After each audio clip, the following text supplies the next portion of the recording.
नकली doctor गिरफ 10ମ fail किंतु Bekare stethoscope पकाई करुथिले रोगी सेवा। दीर्घ 1.5 वर्ष धरी एभली रोगी सेवा करिबा परे एही नकली डाक्टर को गिरफ करिछि आरजेपल्ली सामुद्रिक थाना।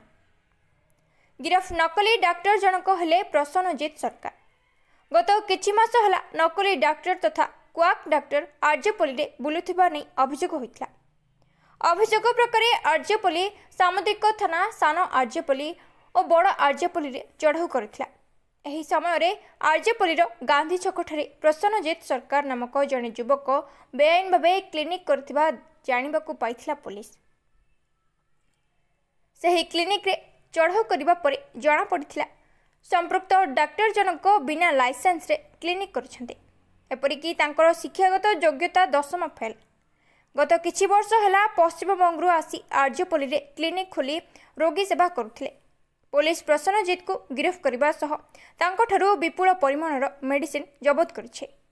आज प्रसन्नजीत को कोर्ट चालाण करजिबा नै पुलिस सूचना देथिबा बेले एभली चढ़ाऊ जारी रहिबो बोली सूचना दैछन्ती आरजेपल्ली सामुद्रिक थानार थाना अधिकारी।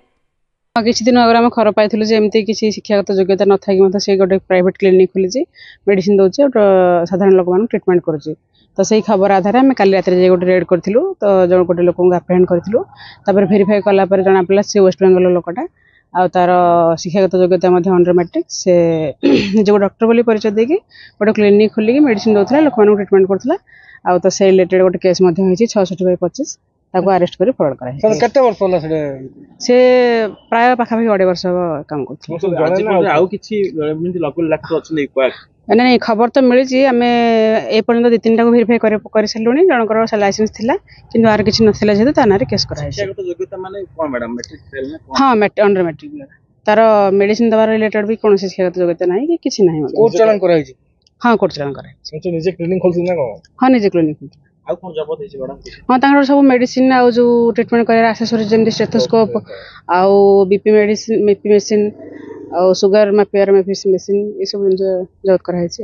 ठीक है।